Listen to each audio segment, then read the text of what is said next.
Friends, आज मैं आपको एक दिल छू लेने वाली कहानी सुनाने वाली हूँ जिसमें एक लड़का अपने सच्चे प्यार को नहीं पा पाता क्योंकि वह लड़की उसे धोखा देती है। ये कहानी रोमांच, भावनाओं और एक ट्रिप के दौरान हुई सच्चाई के खुलासे से भरी हुई है। तो फ्रेंड्स, चलिए अब अपनी इस इंटरेस्टिंग स्टोरी को शुरू करते हैं। आरव एक सीधा साधा और भावुक लड़का था। वह एक छोटे शहर से था, लेकिन उसका दिल बहुत बड़ा था। कॉलेज में उसकी मुलाकात हुई अनन्या से, जो एक खूबसूरत, स्मार्ट और खुले विचारों वाली लड़की थी। आरव को पहले ही नज़र में उससे प्यार हो गया। धीरे धीरे दोनों की दोस्ती गहरी होने लगी। अनन्या मुस्कुराती, बातें करती और आरव को ऐसा लगता जैसे उसकी दुनिया बस उसी में सिमट गई हो। एक दिन आरव ने अपनी भावनाएं अनन्या से शेयर की। अनन्या, शायद मैं तुम्हें कुछ ज़्यादा ही पसंद करने लगा हूँ। नहीं नहीं, शायद सच कहूँ तो मैं तुमसे प्यार करता हूँ। अनन्या कुछ पल चुप रही, फिर मुस्कुराकर बोली, आरव, मुझे भी तुम्हारा साथ अच्छा लगता है। चलो देखते हैं आगे क्या होता है। आरव को लगा जैसे उसकी दुनिया पूरी हो गई हो। वो दिन रात बस अनन्या के बारे में सोचता, उसके लिए प्लान बनाता और हर छोटी से छोटी चीज़ में उसका ख्याल रखता।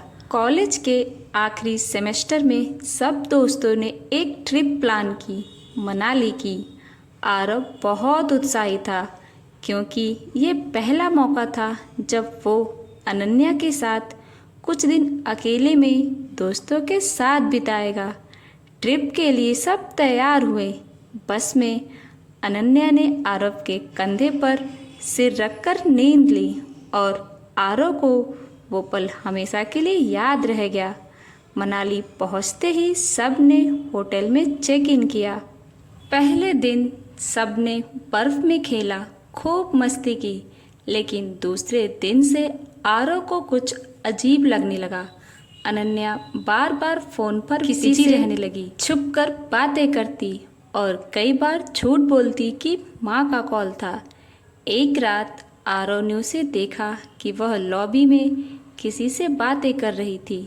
बहुत नज़दीक होकर जब आरव ने पूछा तो अनन्या ने हंसते हुए कहा, ओह, वो तो मेरा पुराना फ्रेंड है, ट्रिप पर मिल गया, बस वैसे ही बातें हो रही थी।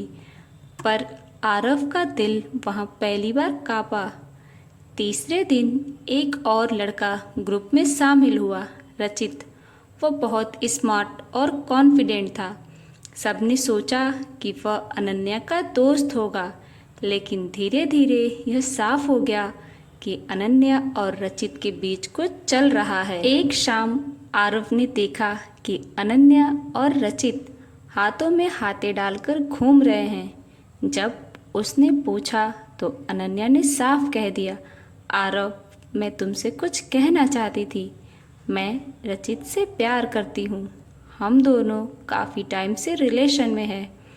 आरव की दुनिया जैसे थम गई। उसके पैरों के नीचे से ज़मीन खिसक गई। उसने कहा, तो मेरे साथ ये सब क्यों? इतने महीनों क्यों? मेरा समय, मेरा प्यार, मेरी उम्मीदें, क्या ये सब झूठ थी? अनन्या बोली, मुझे लगा था कि मैं तुम्हें भी पसंद करती हूँ, पर जब रचित वापस आया तो मुझे लगा कि वही मेरा सच्चा प्यार है। माफ़ करना आरव। आरव उस रात अकेले बैठा रहा। पहाड़ों की ठंडी हवा और आंखों से गिरते गर्म आंसू दोनों मिलकर उसकी आत्मा को जला रहे थे। उसका यकीन, उसका विश्वास, उसका प्यार, सब कुछ बिखर चुका था। लेकिन एक बात उसने समझ ली कि किसी का प्यार पाने की कोशिश में खो देना सबसे बड़ा धोखा है जो हम खुद को देते हैं। ट्रिप से लौटने के बाद आरव कुछ हफ्तों तक खुद में बंद रहा, लेकिन फिर उसने फैसला लिया कि वह अब किसी और के भरोसे अपनी खुशी तय नहीं करेगा। उसने खुद को वक्त दिया, खुद से प्यार करना सीखा और अपने करियर पर फोकस किया। धीरे धीरे वह फिर से मुस्कुराने लगा। दिल में दर्द था, पर अब वो दर्द उसे मजबूत बना रहा था।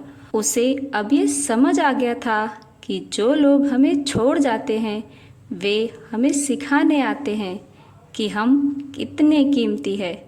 तो फ्रेंड्स, इस कहानी से हमें यह सीख मिलती है कि प्यार एक खूबसूरत एहसास है, पर अगर वो सच्चा न हो तो वह सबसे बड़ा घाव बन जाता है। सच्चा प्यार सिर्फ पाने का नाम नहीं बल्कि देने का भी नाम है, और अगर कोई उस प्यार को नहीं समझे तो उसे जाने देना बेहतर हो। फ्रेंड्स, अगर आप आरव की जगह होते तो क्या करते? हमें कमेंट में लिखकर ज़रूर बताएं।